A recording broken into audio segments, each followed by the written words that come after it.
Welcome students, आज हम सीखेंगे अब प्रॉपर्टीज ऑफ वेक्टर एडिशन। बहुत आसान। तो कुछ प्रॉपर्टीज है यहाँ। एक प्रॉपर्टी मैंने यहाँ लिखी है कि vector addition obeys commutative law and number 2 associative law. तो इनको मैं एक्सप्लेन करूंगा वन बाय वन। लेकिन उससे पहले एक और प्रॉपर्टी है, वो बिल्कुल इजीली आपको पहले ही पता है। वो ये है, बच्चों बोलो, अगर मेरे पास फोर्स आपको पता है वेक्टर क्वांटिटी है, it is 20 newton, right? Its magnitude direction पता है। Then another force, this is force F1, say this is F1 given to me. Then there is another force F2, it is 30 newton, magnitude दिया, direction दी है। Then I have got acceleration A1 5 metre per second square. I have another acceleration 10 metre per second square. बोलो, अगर आपसे मैं बोलूं इनको add करो, तो क्या आप F1 F2 ऐड करोगे या F1 के साथ A1 ऐड करोगे? क्या आप F1 A1 ऐड कर सकते हो? क्या F2 A2 ऐड कर सकते हो? कि खाली F1 F2 ऐड कर सकते हो अलग से और A1 A2 ऐड कर सकते हो अलग से?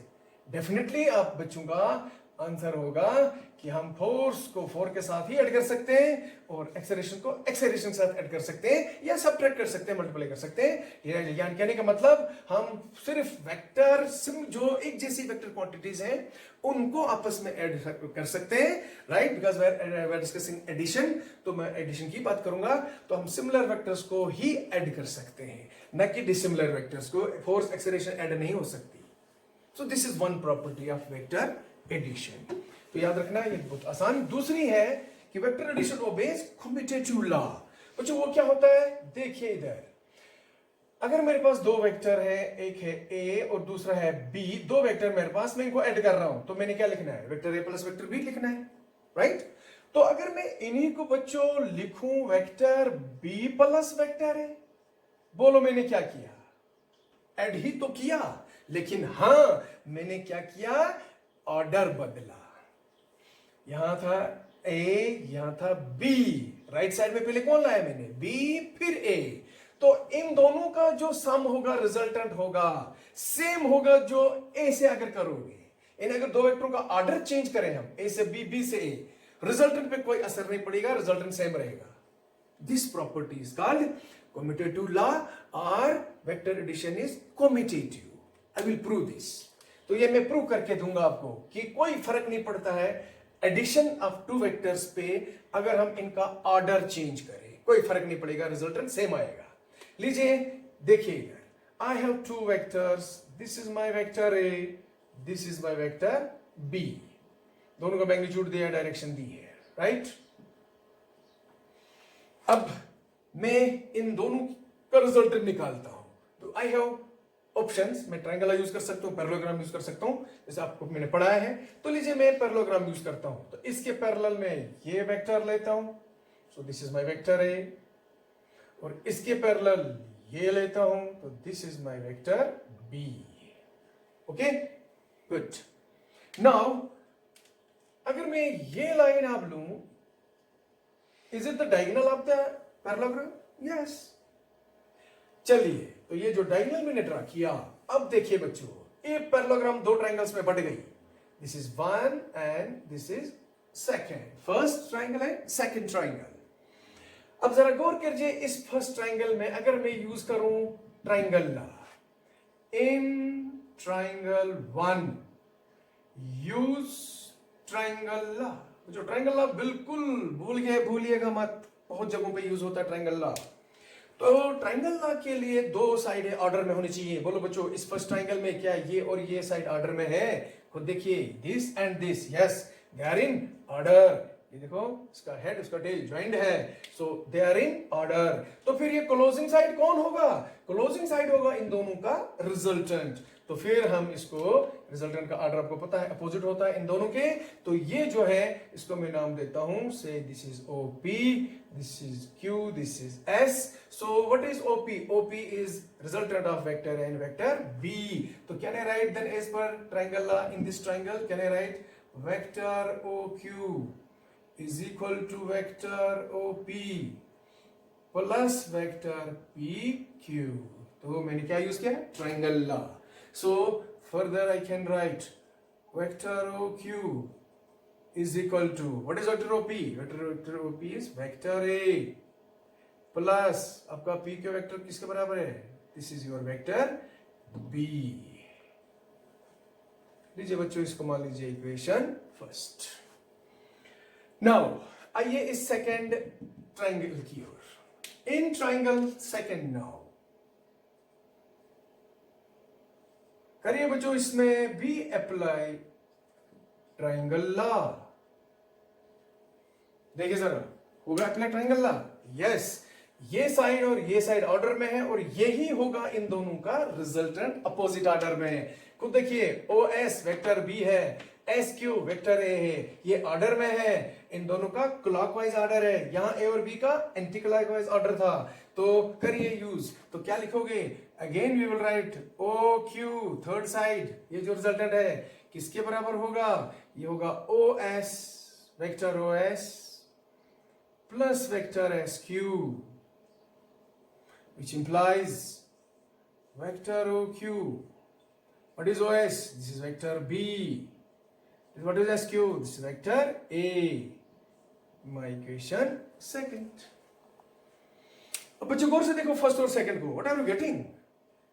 फर्स्ट एंड सेकंड को गौर से देखो, कंपेयर करो. फर्स्ट और सेकंड का LHS दोनों सेम है, OQ, यानी ये रिजल्टेंट दोनों A और B का. तो देखिए OQ vector A plus vector B, और यही OQ वेक्टर है किसके बराबर? Vector B plus vector A. So can we write from first and second? What we get? Otherwise, LHS same, RHS same. We'll write vector A plus vector B बराबर vector B plus vector A. This is the property called commutative property or law. This is a law. Right, math में भी बच्चों ने पढ़ा है, छोटी क्लासों में भी है ये, कि एडिशन में हम 3 + 4 को लिख सकते हैं 4 + 3. ये भी आएगा 7, ये भी आएगा 7. तो वेक्टर्स में भी ऐसा ही है. दो वेक्टरों को ऐड करने पर जो रिजल्टेंट आता है, फिर अगर उन दो वेक्टरों को आप ऑर्डर चेंज करते हो, रिजल्टेंट सेम रहता है. So this is what we call commutative law. Then comes my associative law. बहुत ही इजी, बहुत इंपॉर्टेंट. अब इसको हम बच्चों यूज करते हैं जब हमें ऐड करना हो दो से ज्यादा वेक्टर. से मेरे पास 3 वेक्टर है. एसोसिएटिव वर्ड निकला है एसोसिएशन से. से बच्चों I have 3 vectors, vector A, vector B और वेक्टर सी. तो एसोसिएटिव लॉ मैंने जैसे भी बोला, एसोसिएशन होता है ग्रुप. यानी कहने का मतलब है, अगर इन 3 वेक्टर्स को मैं ऐड करूं ग्रुप्स में, डिफरेंट ग्रुप्स में, तो रिजल्टेंट सेम रहेगा. यानी कोई फर्क नहीं पड़ेगा एडिशन पे, अगर मैं इन तीनों वेक्टरों को ऐड करूं इन डिफरेंट ग्रुप्स. यानी if I write vector A plus B plus C is in group, तो आप पाएंगे बराबर है vector A plus vector B. This I keep in group. इसको अलग रखता हूं सी से. 3 यही 3 है, ए बी सी है, लेकिन देखिए मैंने अलग ग्रुप्स में ऐड किया है. यहाँ ए प्लस बी का ग्रुप है, यहाँ बी प्लस सी का ग्रुप है, यहाँ ए अलग है, वहां सी अलग है. लेकिन व्हाट वी विल फाइंड, ये आपस में बराबर होंगे. यानी जो इनका रिजल्टेंट होगा वही इनका रिजल्टेंट होगा. तो फर्क क्या? कुछ नहीं, कि अगर वेक्टर्स को ऐड किया जाए इन डिफरेंट ग्रुप्स, एडिशन पे कोई फर्क नहीं पड़ता. This is called associative law. Right, तो इसको हम देखिए प्रूव करते हैं. लीजिए बच्चों, हमारे पास 3 वेक्टर है. वेक्टर ए 3 है, तो 3 को ऐड करने के लिए हमें यूज करना पड़ता है पॉलीगन लॉ, अभी सीखा प्रीवियस लेक्चर में. तो ये जो 3 वेक्टर है, सपोज मैं दिखा रहा हूं, they are like this. Right, okay. मैंने ऐड करना है, तो मैंने किससे रिप्रेजेंट किया तीनों वेक्टरों को? वेक्टर ए और वेक्टर बी और वेक्टर सी को किससे रिप्रेजेंट कर रहा हूं? Ordered side of a polygon. So ये है ओ ए बी बी सी. बोले बच्चों फिर कौन होगा रिजल्टेंट? मैं ज्वाइन करूंगा ओ को सी के साथ, मैं ज्वाइन करूंगा ओ को बी के साथ, और मैं ज्वाइन करूंगा ए को सी के साथ। तो अब मैं इस लॉ को प्रूव करने जा रहा हूं, तो देखिएगा जरा प्रूफ। जो यहां मुझे 4 ट्रायंगल है, सबसे पहले गौर से देखना जरा, मेरे पास एक ट्रायंगल है in triangle O A B. Figure को देखिए बच्चों, ये वाली ट्रायंगल, ओके, इसमें अप्लाई करो triangle law, apply triangle law. क्या ये 2 ऑर्डर में है? Right, these are in order. ये कौन होगा? Resultant in opposite order. लिखाओ, क्या लिखेंगे? वेक्टर ओ बी किसके बराबर होगा? ये होगा vector A plus vector B, 2 वेक्टरों का सम होगा। तो ये वेक्टर में होगा, इसको लिखूंगा मैं vector A plus vector B. ये ओ बी वेक्टर होगा किसके बराबर? 2 वेक्टरों का सम। सो हो गया एक।